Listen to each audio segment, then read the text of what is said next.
وإلى جميع سادتنا الصوفية أينما كانوا من مشارق الأرض ومغاربها. الله تعالى يريد أن يجدد ما ينفعنا وبركاته وعلوم في الدين والدنيا والآخرة. ثم الفاتحة إلى آبائنا وأمهاتنا وجدادنا وجداتنا وعماتنا وإخواننا وأخواتنا وخالاتنا حق علينا، ولمن جهد في سبيلك وفي سبيل رسولك، ولمن أنفق ماله علما علينا وفيه وخص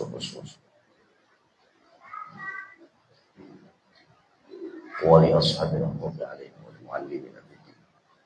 إن الله تعالى يتغشانا ويتغشاهم الرحمة والمغفرة ويرزقنا السلام دوام الاستقامة السهلة والنجاح والرضا وحسن الخاتمة بجاه حبيب الله صلى الله عليه وسلم. الفاتحة. أعوذ بالله من الشيطان الرجيم. بسم الله الرحمن الرحيم. الحمد لله رب العالمين الرحمن الرحيم مالك يوم الدين. إياك نعبد وإياك نستعين اهدنا الصراط المستقيم صراط الذين أنعمت عليهم غير المغضوب عليهم ولا الضالين.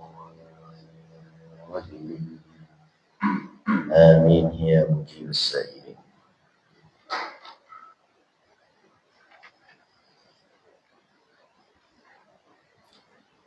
بسم الله الرحمن الرحيم. اللهم صل على سيدنا محمد وعلى آل سيدنا محمد. رب اغفر لي ولوالدي وارحمهما كما ربياني صغيرا.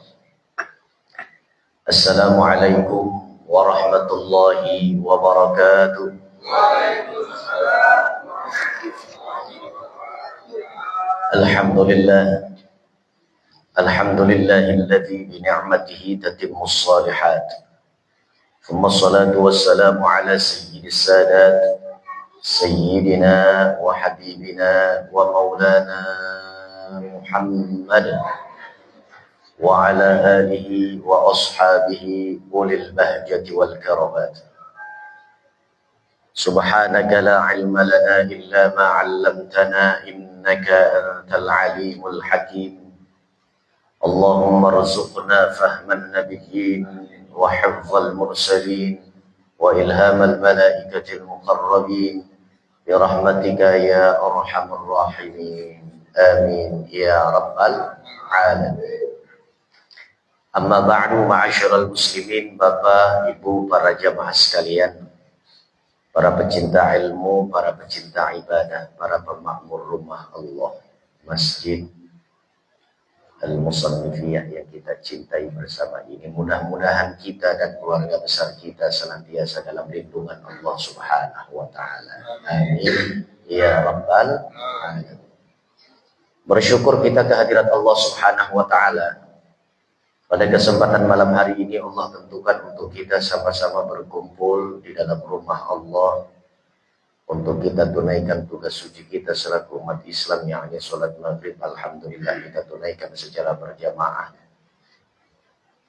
Lalu kemudian selepas kita gugurkan ibadah sholat maghrib kita, tidak bergegas kemudian kita kembali ke rumah masing-masing.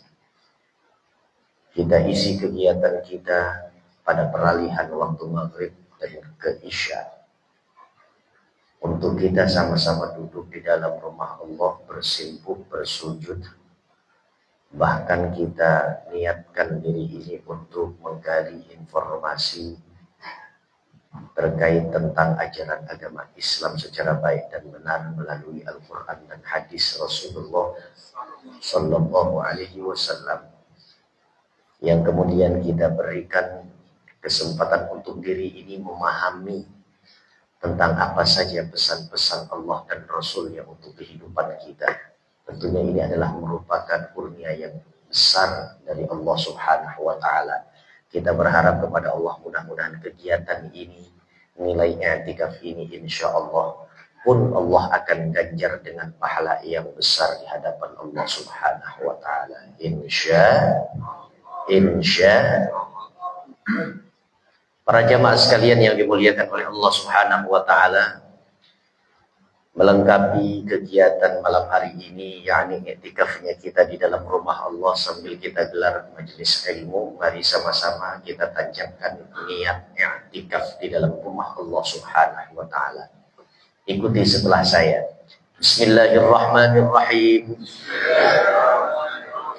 nawaitu an a'takifa fi hadzal masjid ma dumtu fihi sunnatan lillahi ta'ala walhamdulillahi rabbil. Para jamaah sekalian yang dimuliakan Allah, selanjutnya saya sampaikan salam hormat dan ta'zim kepada seluruh para jamaah, para hadirin, para tetangga, para masyarakat, wabil khusus teristimewa kepada Ketua DKM kita, guru kita bersama, suku kita, tokoh agama kita, Bapak Kiai Abdul Rahman, juga didampingi dengan naib beliau, wakil beliau, yakni Bapak Ustadz Al-Hajj Usman.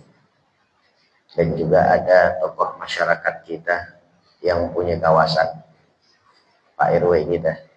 Kita doain mudah-mudahan Pak RW kita insya Allah senantiasa diberikan kesehatan oleh Allah Subhanahu wa Ta'ala. Dewan Kemakmuran Masjid Al-Musannifiyah, mudah-mudahan Allah tetapkan nilai keberkahan pada hidupnya. Allah ringankan dalam setiap langkah perjuangan memakmurkan rumah Allah, guna untuk memberikan pelayanan dan servis kepada seluruh para tamu-tamu Allah. Kita doakan mudah-mudahan dunia akhirat kehidupan beliau-beliau berkah. Amin ya rabbal alamin.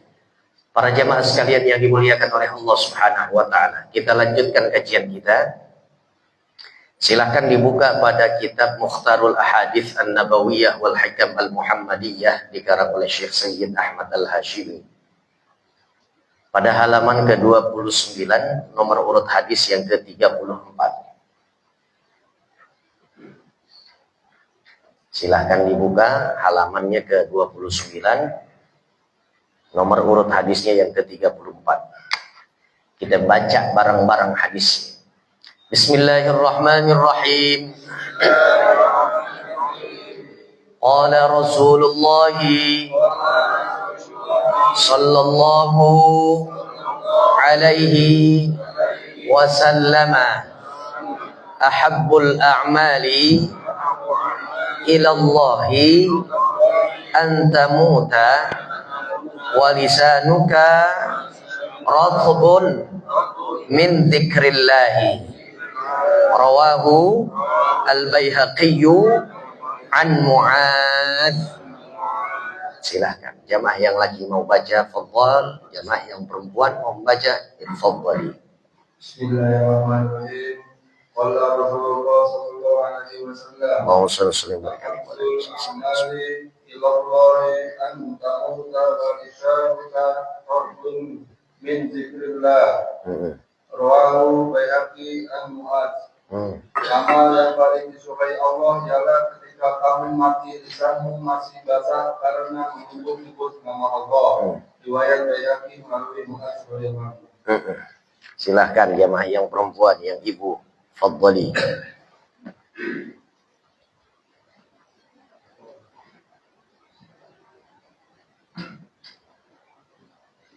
Bismillahirrahmanirrahim. Qala Rasulullah sallallahu alaihi wasallam, ahabbul a'mali ila Allahi an tamuta wa lisanuka radhbun min dzikrillah. Rawahu Baihaqi an Mu'adz. Amal yang paling disukai Allah ialah ketika kamu mati, lisanmu masih basah karena menyebut-nyebut Allah. Baik. Para jamaah sekalian yang dimuliakan oleh Allah Subhanahu wa Ta'ala, kita mempelajari hadis ke-34 pada halaman 29 di dalam kitab Mukhtarul Ahadits An-Nabawiyah wal Hikam Al-Muhammadiyah ini. Hadis yang berkaitan tentang keutamaan lisan yang senantiasa berzikir kepada Allah. Lisan yang senantiasa kalimat demi kalimatnya memuji Allah. Lisan yang setiap waktunya senantiasa menguraikan kalimat pujian, sanjungan hanya untuk Sang Pencipta, Allah Subhanahu wa Ta'ala. Tentunya nilai keistimewaan ini disampaikan oleh Rasulullah Sallallahu Alaihi Wasallam dengan tujuan setiap kita yang menjadi hamba Allah, kita yang menjadi makhluknya Allah, diberikan begitu banyak nikmat dari Allah Subhanahu wa Ta'ala. Sejatinya setiap orang-orang yang bersyukur atas nikmat yang Allah kurniakan kepada orang tersebut, tidak boleh melepas lisannya daripada pujian, sanjungan kepada Allah Subhanahu wa taala. Zikir menjadi penentu bagi hamba Allah Subhanahu wa taala yang menginginkan derajat yang tinggi, martabat teratas, ranking paling utama. Cara untuk menggapai dan memperoleh ranking pertama pada pandangan Allah kepada makhluknya adalah zikirnya seorang hamba untuk Allah. Dan ini yang membedakan antara kita dengan makhluk-makhluk yang lainnya. Terkecuali adalah malaikat. Malaikat nggak ada tandingan. Untuk soal zikirnya, oh ilaha illallah. Malaikat, Pak.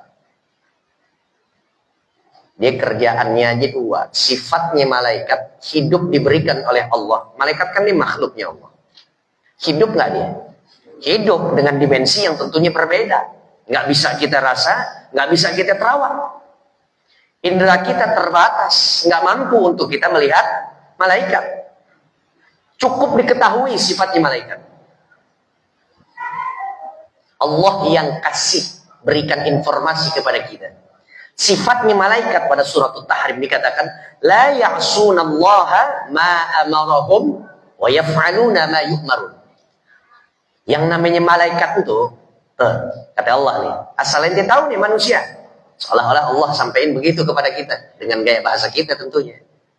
Asal ente manusia tahu nih bahwa malaikatku kuciptakan dengan dua kecenderungan dia. Kecenderungan yang pertama adalah dia pribadi yang gak pernah bermaksiat kepadaku. Malaikat itu la ya'sunallah, dia gak pernah bermaksiat atas apa yang diperintahkan oleh Allah. Artinya dia makhluk yang lempeng aja, Pak. Lempeng aja udah. Wa yaf'aluna ma yu'marun, dan apa saja yang diperintah pasti langsung dikerjain. Nggak pakai acak ucuk lagi. Kalau kita kadang-kadang manusia disuruh jalanin perintah itu, gimana ya Allah ya, ya pakai nimbang-nimbang, ya. Apalagi hal-hal yang sifatnya kita kayaknya nggak mampu nih, kayaknya nggak sesuai dengan frekuensi hidup gue nih. Tapi ada perintah Allah ya gimana dong ya gimana, jangan pakai begitu. Perintah Allah semuanya kafah, pokoknya kita masuk ke dalam satu kawasan al-Islam, apa yang Allah sampaikan, apa yang Allah nggak kepengenin, semua itu jadi perhatian dalam kehidupan kita. Nggak pakai pala pilih. Kita jalanin hukum Islam nih, nggak parsial, patang potong, nggak. Utuh, menyeluruh, lengkap, genap, sempurna. Kalau malaikat begitu. Dan malaikat sifatnya adalah senantiasa zikir. Bahkan ada malaikat-malaikat secara khusus, istimewa, diperintah oleh Allah Subhanahu wa taala, kerjaannya cuma nopang arsy-Nya Allah dan berkeliling sambil bertasbih untuk Allah. Di mana itu malaikat? Paling atas.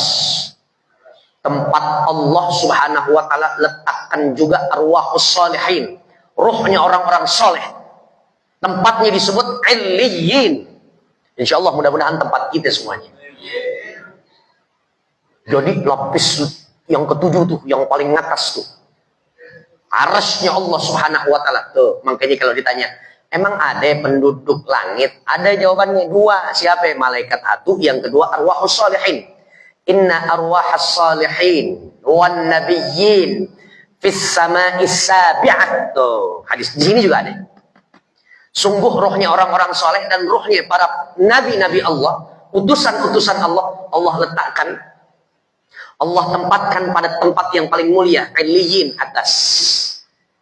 Sebaliknya, yang ahli maksiat, pelaku durjana, pakar dalam soal melanggar aturan main Allah, di mana ditempatinnya? Sijjin. Di juz 30 kan ada tuh Illiyin, Sijjin. Kerak bumi deh. Bahasanya gitu tuh. Kerak bumi itu tempatnya. Habis kerjaannya macam-macam saat hidup di dunia. Negeri akhiratnya, ya udah. Allah pendem sedalam-dalamnya. Dasar lantai hatu, lantai dasar, bukan hatu.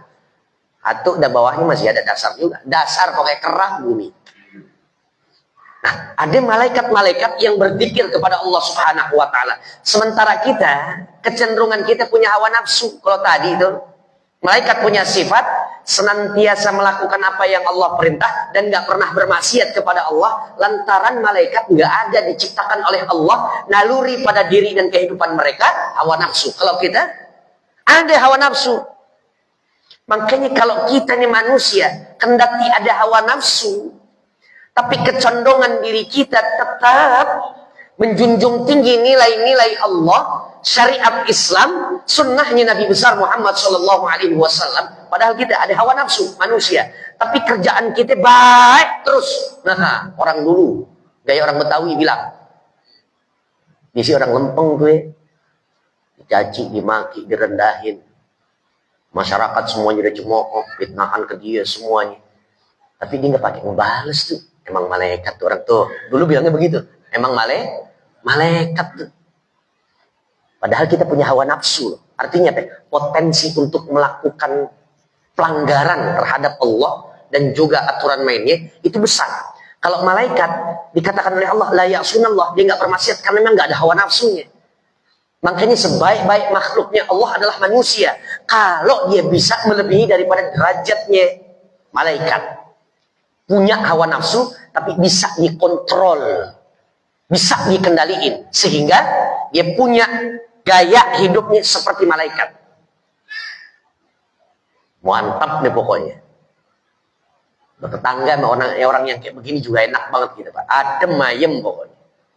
Ngambil mantu yang kayak begini penyabar begitu. Ya Allah, insya Allah mertua yang kayak begini nggak bakalan mati berdiri punya mantu kayak gitu. Alhamdulillah. Karena ada mantu, ya ilaha illallah, mantu kan ada yang kerjanya cuma ngerong-ngerong doang. Nah kita yang mertuanya masih ada, mantu dinanyain kapan mati, tanah banyak banget tuh, boleh dong bagi. Wow, ngerong-ngerong namanya mantu yang kayak begini. Na'udzubillah min dzalik. Nah, gayanya sifat daripada malaikat adalah senantiasa zikir. Rasul picu semangat kita untuk apa? Untuk banyak zikir kepada Allah Subhanahu wa taala. Sampai dikeluarkannya hadisnya, ahabul a'mali ilallahi an tamuta wa lisanuka ratbun min dzikrillah. Sebaik-baik amal, kata Rasul, ya Allah, Nabi, pokoknya nggak ada yang sesoleh beliau itu. Amal nggak ada yang serapih Nabi. Kalau Nabi udah bilang ahabul a'mal, sebagus-bagusnya perilaku, ketaatan, amal soleh yang dilakukan oleh hamba Allah, umatku, pengikutku, apa dia? Dikatakan oleh Nabi, antamuta walisanuka rotbun min dzikrillah. Sebaik-baik amal adalah saat ditutupnya kehidupan anak manusia. Artinya mati. Mati. Walisanuka rotbun min dzikrillah. Lidahmu masih basah, yang baru saja mengucapkan kalimat-kalimat terbaik menurut kuping dan telinganya Allah Subhanahu wa taala. Jadi amal terbaik adalah masih dalam keadaan zikir, kendati pun sakratul maut sedang kita hadapin. Padahal sakratul maut, Pak.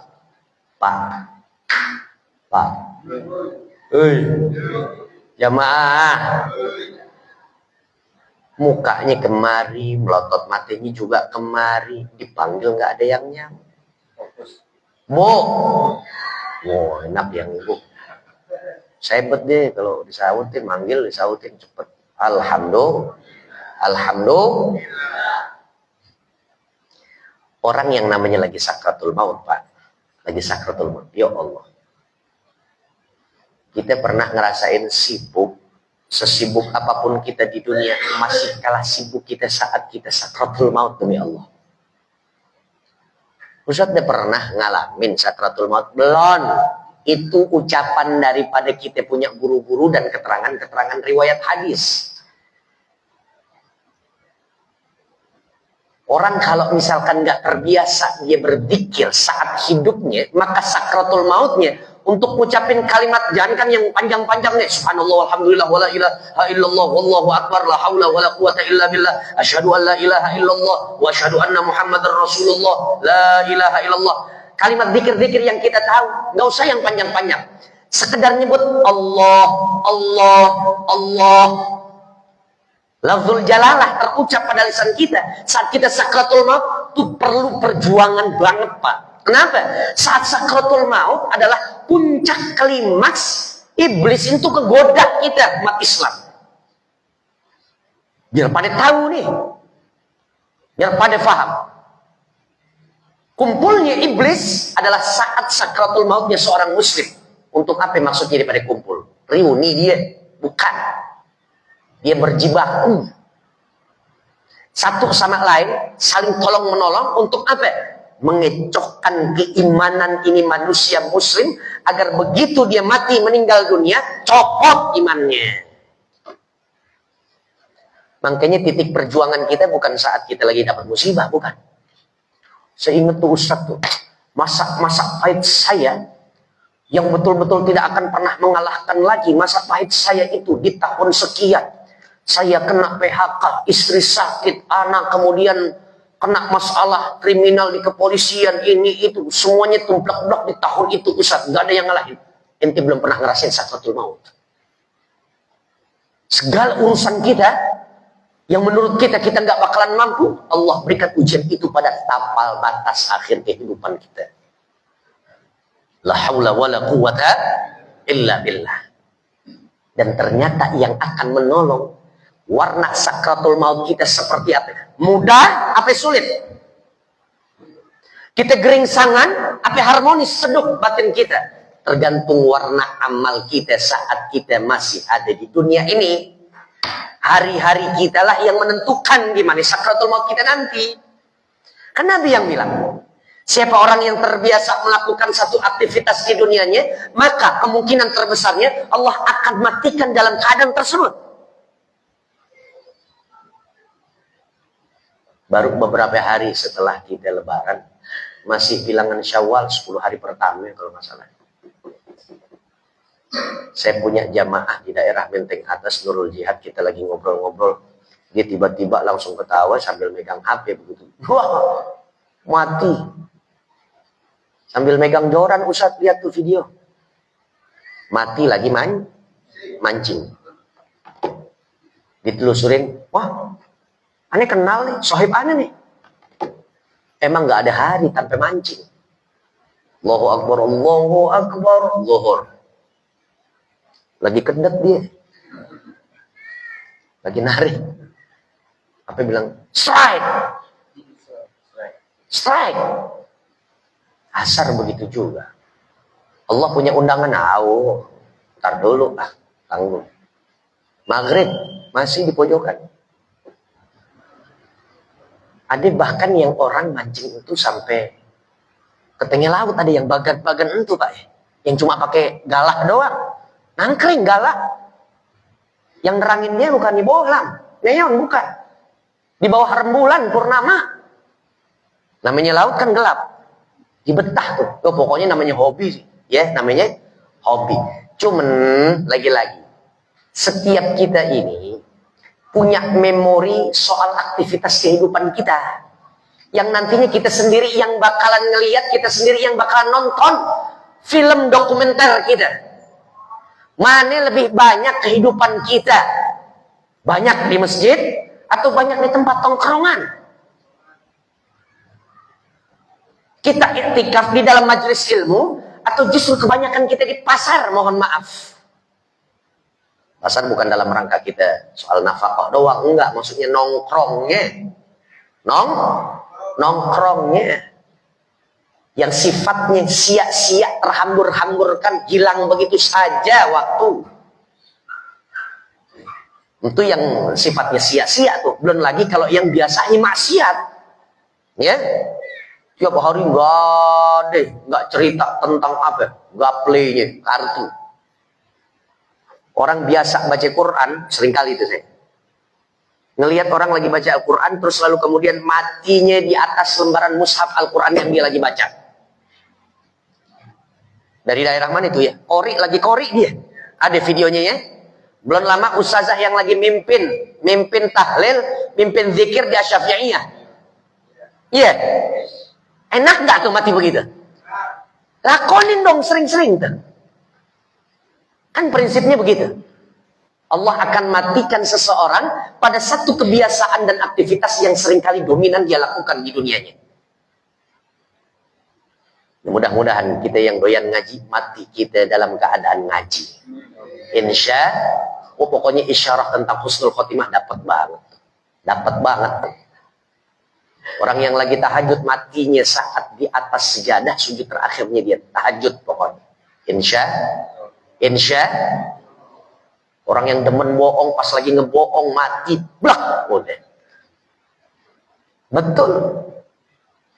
Nah sekarang hadis ini menyampaikan bahwa ada hal keutamaan yang diberikan oleh Allah, disampaikan oleh Rasulullah. Sebaik-baik amal adalah kau mati, lisanmu baru saja mengucapkan kalimat-kalimat pujian untuk Allah. Saat engkau mati, yang terucap pada lisanmu adalah kau saksikan Allah sebagai Tuhan, aku sebagai utusan, dan Quran sebagai pedoman. Aman negeri akhirat kita insya Allah. Amin ya Rabbal. Amin ya Rabbal. Man akhira kalamihi minad dunya la ilaha dakhalal jannah. Mangkenya, lagi-lagi mangkenya. Nih saya kutip, saya punya orang tua Abu Yaki Haji Muhammad Rusdi Ali bin Haji Muhammad Ali Yasin bin Aidi mengatakan begini. Orang yang biasa zikir, pokoknya yang dia puter tasbih mulu. Tasbih yang diputer. Mau biji kayak mau digital. Kalau digital bukan diputer ya. Dipijit ya. Pijit ya. Pencet gitu ya. Mau tasbih yang biji kayak. Mau tasbih yang digital dipijit kayak. Dipencet. Yang terpenting lisan kita selalu berzikir. Ya ayyuhalladzina amanu dzkurullaha dzikran katsira. Wasabbihuhu bukratan wa asila. Kan perintah Al-Quran begitu tuh. Perbanyak zikir kepada Allah Subhanahu wa ta'ala. Kendati pun Anda mati, saat sakratul maut menjemput, nggak ada satupun orang yang akan ada di sampingmu. Nggak ada orang yang nalkinin kita bahasanya. Nggak ada orang yang dampingin kita. Nggak tahu anak kemana. Bini juga barangkali jauh daripada kita. Mungkin keadaan kita lagi sakit parah. Nggak ada yang ngopen sama kita. Tapi karena memang saat kita hidup, zikir kita udah nggak lagi kehitung. Biar kata nggak ada orang yang nuntun kalimat la ilaha illallah dengan sendirinya. Lisan ini bakalan mengucapkan sebagaimana apa yang diucapkan tempo lalu saat dia masih segar. Apa yang diucapkan? La illallah, la illallah, la illallah, la illallah. Matinya biar kata di bawah samudra yang paling dalam. Pengewutan yang nggak pernah orang masuk sebelumnya. Lagi dilak-lakan singa boleh jadi kalau kata orang tua saya begitu tuh. Biar kata dilak-lakan singa, dicaplok macan seumpama. Kan nggak ada orang yang nalkinin. Siapa yang mau nalkinin kita? Nah kita lagi dilak-lakan macan.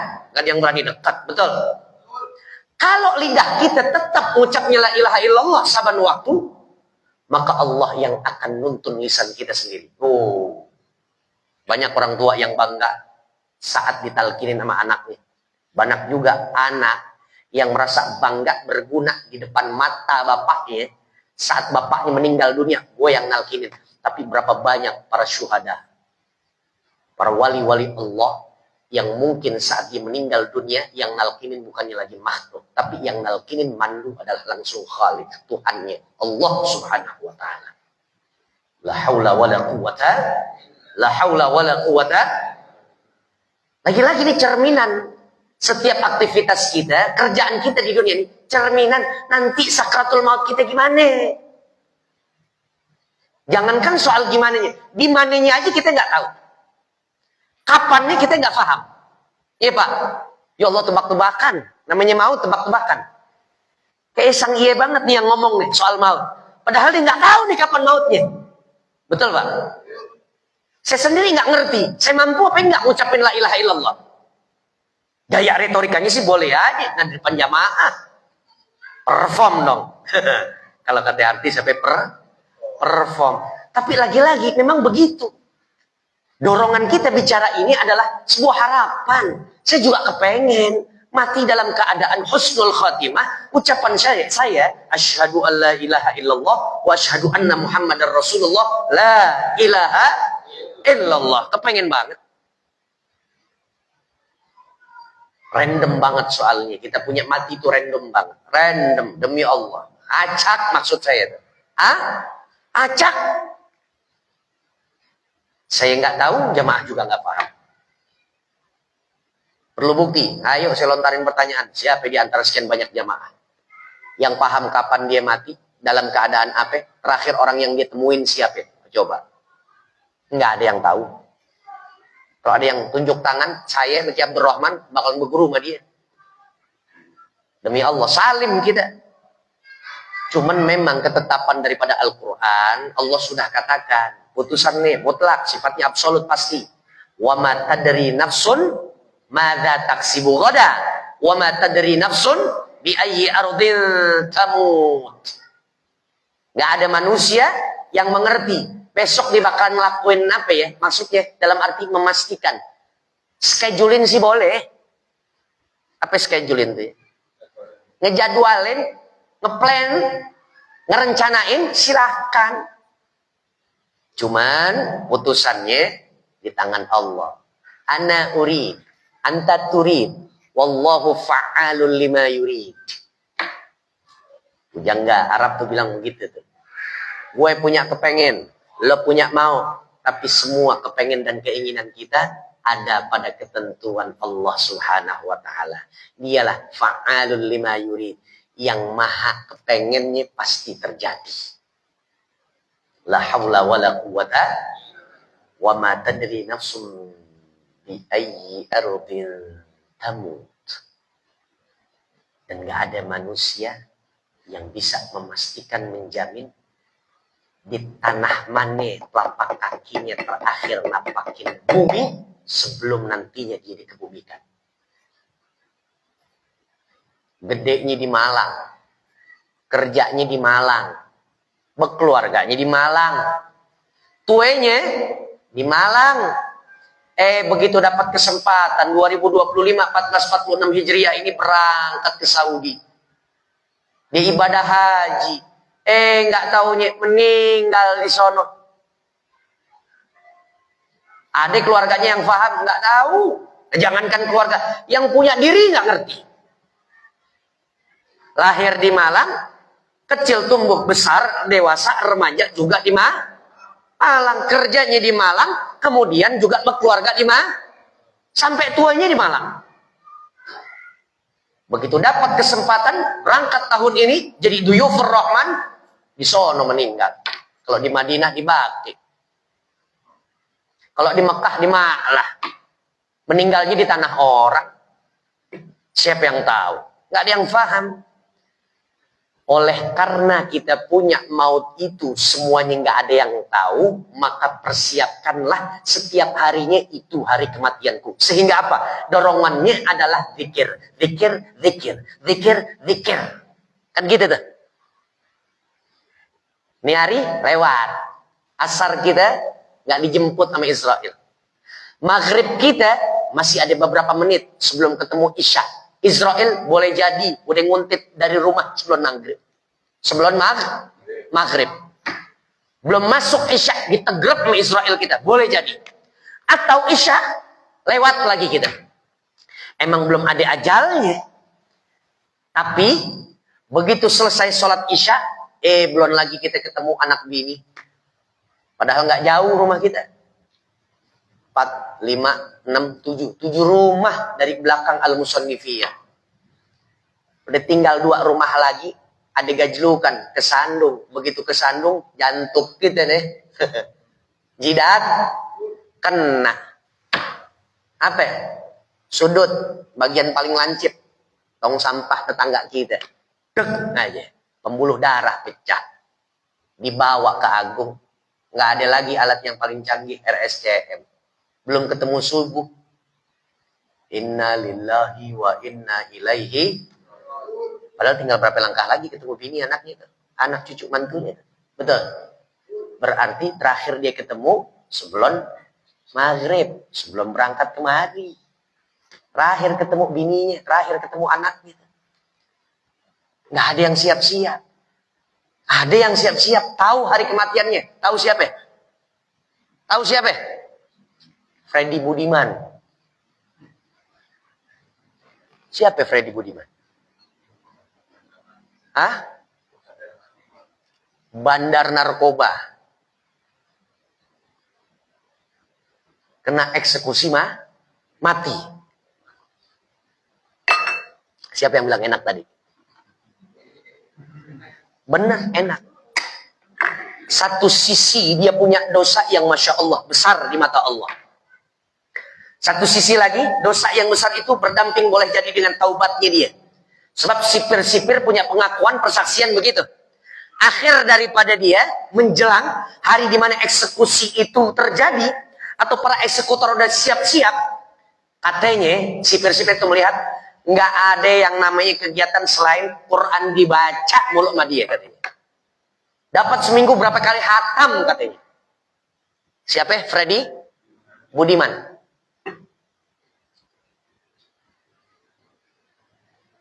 Sebab dia tahu tanggal dan hari di mana dia bakalan habis. 99% habis.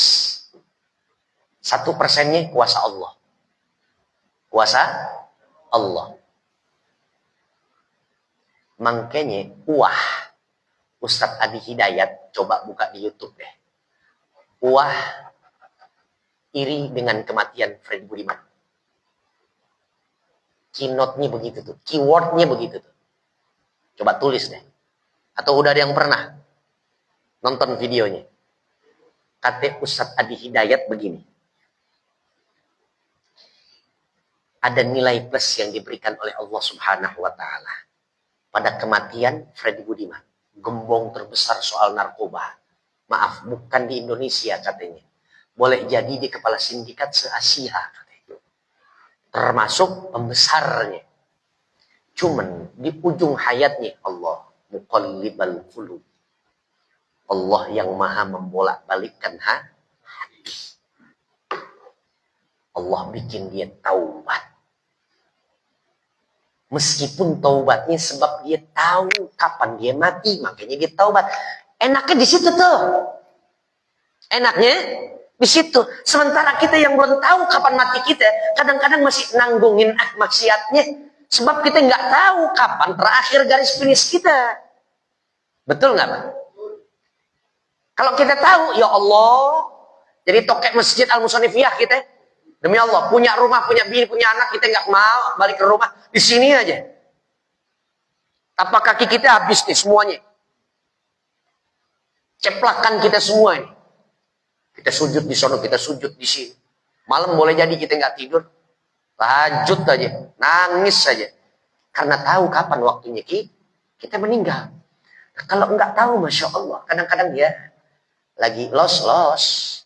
Lagi uncontrol kita. Lepas kendali.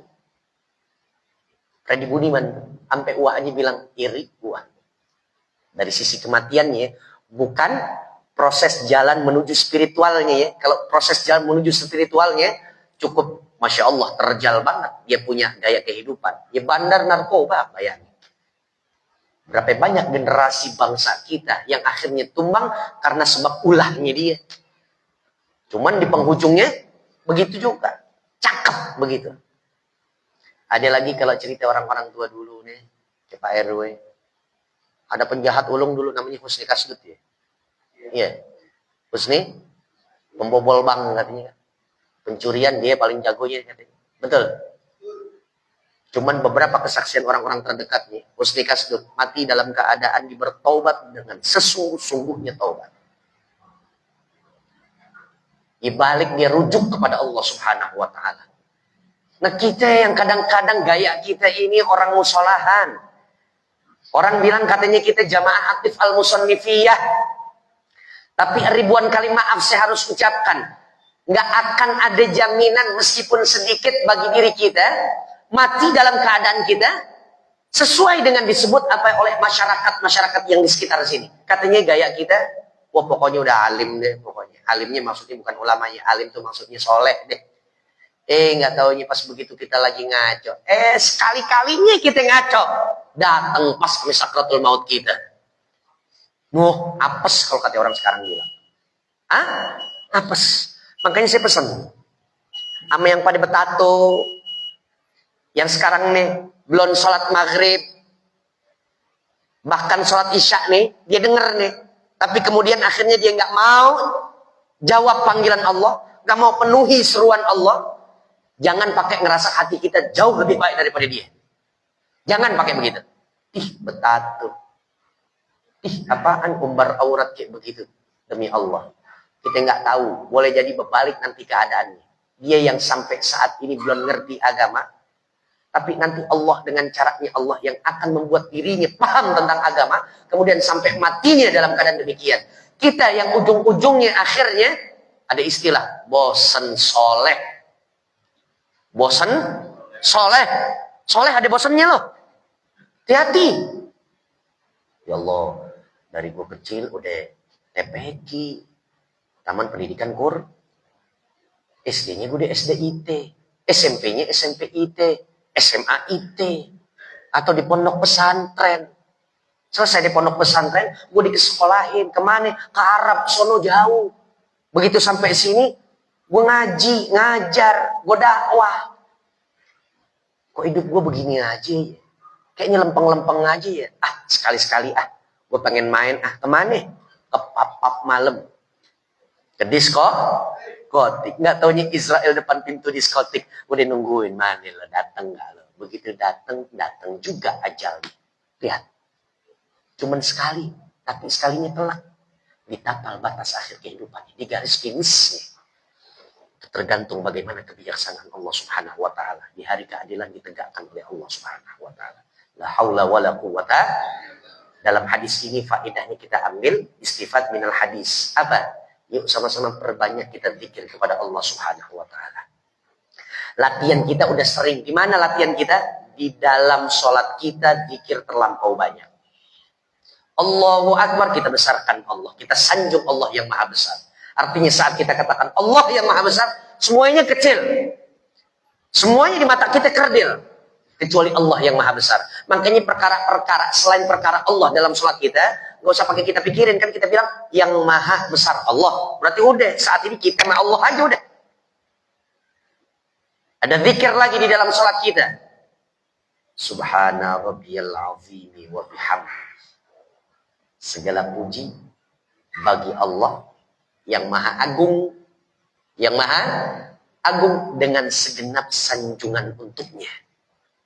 Begitu kita sujud, subhana rabbiyal a'la. Maha suci Allah yang maha tinggi dengan segenap pujian untuknya. Latihannya udah di sholat tuh. Makanya orang-orang yang sukses berhasil dalam sholatnya adalah orang yang menjaga dan merawat nilai-nilai di dalam sholat. Kemudian selesai dengan salam dia sholat. Akhirnya nilai-nilai di dalam sholat itu dia terapkan, dia bawa di luar sholat. Ini baru yang disebut dengan sholatnya. Sholat yang khasyi'i. Sholat yang khusyuk. Sholat yang di dalam sholat nilainya dijaga. Di luar sholat dipraktekin. Insya. Dan jangan lupa, ini hadis memberikan kepada kita satu motivasi, tasjih. Untuk apa? Seraya memohon kepada Allah, berdoalah kepada Allah. Mudah-mudahan akhir daripada kehidupan kita Allah permudah dengan kalimat zikir la ilaha. Makanya setiap kajian saya nih Pak, dan ini dilazimkan, disampaikan pesan-pesan dan wasiat ini oleh Abuya. Saya punya orang tua yang seperti ya kita lazimkan, saya terapkan di ujung taklim. Saya selalu mengajak para jamaah kan, afdalu ma qultuhu ana wan nabiyyuna min qabli. Bareng-bareng kita baca la ilaha, supaya apa? Pembiasaan. Peribahasa bilang ala bisa karena biasa. Orang-orang yang mati mengucapkan la ilaha illallah, bukan saat itu Allah tentukan dia baca atuk-atuknya. Enggak. Pasti catatan daripada amalnya dia, lisannya dia banyak mengucapin la ilaha illallah. Makanya saat yang genting dan penting Allah kasih tukurnya bisa mengucap la ilaha Kita baca suratul Fatihah, mudah-mudahan mati kita husnul khatimah. Mati kita insya Allah bisa dilancarkan, enggak dijadikan keluh lisan kita untuk mengucapkan kalimat la ilaha illallah. Dan kita mohon kepada Allah, mudah-mudahan kita, orang tua kita, sanak saudara kita, keluarga kita, istri, anak, cucu, mantu, beranak, pinak, dan keturunan-keturunan kita, mudah-mudahan Allah jadikan menjadi ahlu la ilaha illallah. Dan kita berdoa kepada Allah, mudah-mudahan tempat kembali kita adalah disiapkan oleh Allah, syurganya Allah subhanahu wa ta'ala. Al-Fatihah. Bismillahirrahmanirrahim. Alhamdulillahi rabbil alamin. Ar-Rahmanirrahim. Maliki yaumiddin. Iyyaka na'budu wa iyyaka nasta'in. Ihdinas siratal mustaqim. Siratal ladzina an'amta 'alaihim ghairil maghdubi 'alaihim waladdallin. Amin ya mujibas sa'ilin. Fatihah sekali lagi.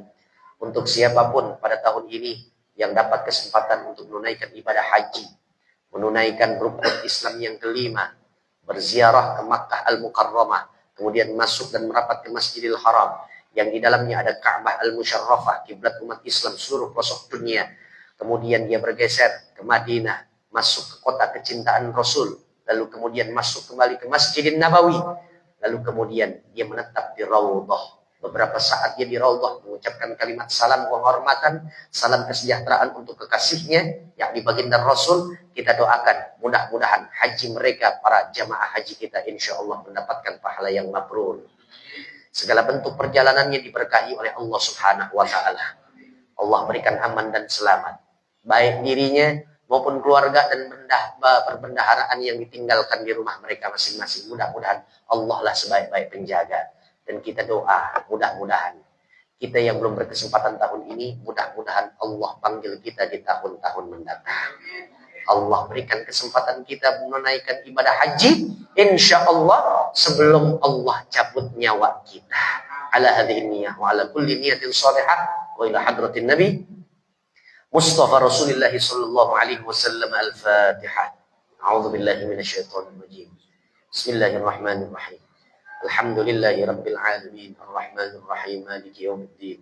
Iyyaka na'budu wa iyyaka nasta'in. Ihdinas siratal mustaqim. Siratal ladzina an'amta 'alaihim ghairil maghdubi 'alaihim waladdallin. Amin ya mujibas sa'ilin. Bismillahirrahmanirrahim. Alhamdulillahi rabbil alamin. Allahumma shalli 'ala sayyidina Muhammad wa 'ala ali sayyidina Muhammad. Allahumma inna nastawdi'uka ma 'allamtanahu wa ma hafidhnahu wa ma qara'nahu فارده إلينا عند حاجاتنا إليه. اللهم أحينا على الإسلام وأمتنا حسن الختام. بلغنا إلى حج بيتك الحرام. بلغنا إلى حج بيتك الحرام. بلغنا إلى حج بيتك الحرام ولزيارة رسولك الكرام سيدنا محمد صلى الله عليه وسلم عام بعد عام. Bareng-bareng baca Rabbi ufirli, Rabbi ufirli wali walidayya warhamhuma kama rabbayani. Rabbi ufirli wali walidayya. Rabbana atina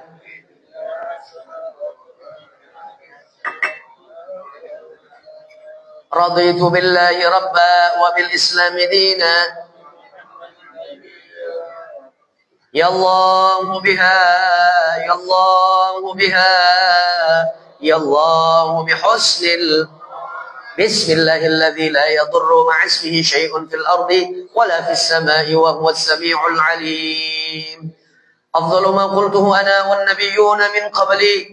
La ilaha illallah. La ilaha illallah. La ilaha illallah. Muhammadur Rasulullah sallallahu alaihi wasallam. Kalimatu haqqin 'alaiha nahya wa 'alaiha namut wa 'alaiha nub'ats biha insyaallah ta'ala minal aminin.